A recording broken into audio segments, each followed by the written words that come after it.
Alright guys, here is your video for tonight. As promised, I'm going to try and keep it under 7 minutes. That is my goal. I'm not going to go through everything we're going to do with this. I'm just going to kind of give you the introduction, so tomorrow we have time to do a lot more practice together.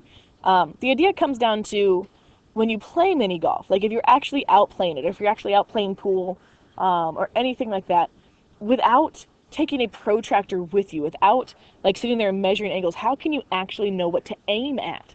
All right. So we're going to get to that tomorrow in class, but what we need to learn how to do is draw a reflection. All right. And when I say a reflection, I mean across the line. So if I were to have this across the line, where would it end up over here, right? Would I get a new one like, would it end up being here? Where would it be if it were to be a reflection across the line, all right? And we're going to measure it so that it's perfectly where it should be. So I'm going to put that little smiley face over there for you. There are 2 steps to this. It's pretty easy. We're going to use the protractor, not because it measures angles necessarily, because it has this really awesome cross in it, all right? This cross here, you'll see it on almost every protractor you have. It goes down. Oh, let me try and make that a little bit neater, a little straighter here. All right. This cross that crosses through is so very important because that makes 90 degrees. It's going to make a perpendicular line for us. So unlike when we had to use our compass and everything to draw it perfectly, we're going to kind of fudge a little, and we're going to use this. So it's not going to be completely, absolutely, positively, perfectly accurate, but it's going to be really close. So the fact that the protractor has that cross is why we're using it, okay? All right, so let me get rid of those 2. Oh, don't need those there. All right, so what I do is I'm going to take my protractor, right?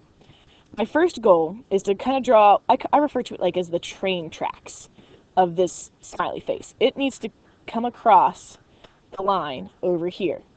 And I need a track, I need a line for it to drag it across.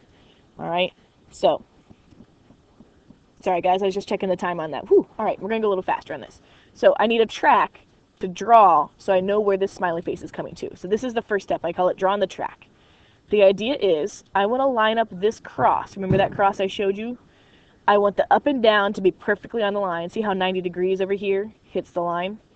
And then I need the other piece of the cross to go straight through my smiley face. Okay? So, try and group this together here so we can... Nope, there we go. Alright, so I'm trying to line this up. See how now I've got it lined up to where my smiley face is right on that dotted line, right through the middle, and at the same time, my protractor is lined up with the reflection line at 90 degrees, okay? So the idea is, let me get rid of this ugly thing here. I don't like that green line. It's an ugly color. I know. What color should I use? Alright. So, here's what I do. I need to make sure, and most of your protractors look better than this one, alright? The idea is, I can then take my protractor, I'm going to scooch it up just a little bit. Scooch it up, right? Because I need to draw on the edge, okay? So, see how my line now goes, the edge of my protractor. We'll use pretty yellow to match the smiley faces. The edge of my protractor goes through the smiley face. Okay, so I'm going to just draw this line. I'm just drawing along the edge of the protractor. But it also hits that 90 degree mark, all right? Remember, like I said, they're not going to be absolutely perfect, but they're going to be really close. I've now drawn what I'm calling like the train tracks. So I now know my smiley face, if it slides somewhere across this line, it's going to be a perfect reflection, all right? Kind of like symmetry. I know you guys have done some symmetry before. The idea is, what if we didn't have one side of the symmetry? Where does it go? All right, step 2. So all we've done so far is draw a perpendicular line there. Step 2 is to just measure. So I'm going to come over here with my ruler. Now, the other reason we use the protractor is because most of them have a ruler along the edge, so you don't have to be like me and use 2 different things. But, you know, I don't have the cool math smartboard tools. All right. I'm trying to line this up just as perfectly as I can. There we go. All right. So now I'm going to measure. So from the smiley face to the white line, all right? So I'm now measuring this bunch here. That looks about 1 inch and 1, 2, 3, 4, 5, 6, like to the 6th mark. So I'm going to pull this over here.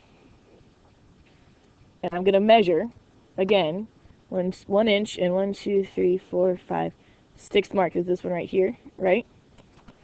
That's right where my reflection goes. That's where, oh no, I moved the wrong line. Oh my goodness, I need to grab the smiley face. That's where my smiley face goes. So the idea is, so step 1, you draw a perpendicular track using the cross of the protractor. And then step 2 is measure the distance, let me spell here, from the object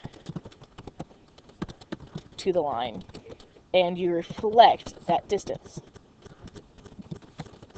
Okay, so those are your 2 steps. We'll do a couple examples here, and then you'll be done with my video. All right, so you draw the perpendicular line, the perpendicular track, and then you measure the distance. All right, so let's pull my tools down here. Maybe. All right, so let's draw another line. Let's try another one here. So here's my reflective surface. Looks like that. And I want to reflect this star across it. So remember, step 1, I'm going to line up my protractor so that it lines straight up and down. See how my 90 degrees isn't quite on the line? I want my 90 degrees to be perfectly on that line. Haha, there it goes. All right, now I'm going to take the edge of the protractor and just kind of slide it down the line until it hits my dot, star in this case. There we go. Then I draw a line. So I'm drawing my track. This is still step 1. And I draw it on the edge of the protractor. It's kind of hard to do without the actual protractor. Okay, so that was step 1. So I lined up my protractor nice and neat on that 90 degrees, and I drew a line on the edge of it. I'm now going to measure. See if I can measure this nice and straight. All right. So I see 2 inches and the 2nd mark. So I know it's hard for me to, so I'm measuring this piece right here. So I see 2 inches and to maybe the 3rd mark. So I'm going to come across here and I'm going to measure 2 inches and the 3rd mark, which is right there. And that's where my reflected star is going to go. Bam. That star is perfectly reflected. It's the same distance across on a perpendicular line. That's all you have to do for reflection. Okay? Let's do one more. I'm a little crazy with you here, all right? So maybe get a little hint as to where we're going with this. Let's say I have a box. Wow. Let's pretend that box connected. There we go. All right. Now I'm going to have just a circle inside of it. We'll use a flower. Okay. I could reflect this over a bunch of different surfaces. Whoa. Pull out the ruler. Where did my protractor go? There it is. Okay. Let's say I want to reflect it over the top wall. No, let's go with the side wall first. I want to reflect this over the side wall. So still same thing. I got to draw the track first. All right. I'm going to spin my protractor to the tops because it's easier to see that 90 degrees. All right. There we go. See how my cross is lying perfectly on that white line? And then I take the protractor and I move it so that it's in line with the flower. And I draw the track. And draw it in yellow. So right on the edge of the protractor. It doesn't necessarily matter how long you draw it, as long as you draw it fairly long. Oh my gosh, I'm running over time. This is the last one, I promise. All right, then I take the ruler, protractor out of the way. I measure the distance to the flower, perfect 1 inch. I come over to the other side, at a perfect 1 inch, and that is where my new flower is going to go. Right on the track, 1 inch away. So the idea is, again, last summing up, this distance is the same as this distance, and they're perpendicular to the reflective surface. All right, so your bell ringer tomorrow, we'll have you doing some of that. So those of you who watched the video, if you have notes, you'll be welcome to use those. If you didn't take notes, you want to go back and write a couple things down, that would be great. Even just the 2 steps would be helpful. All right, thank you for listening. I know I went over my 7 minutes, guys. I do apologize. I'm really, really, really, really sorry. I'll try and do better next time.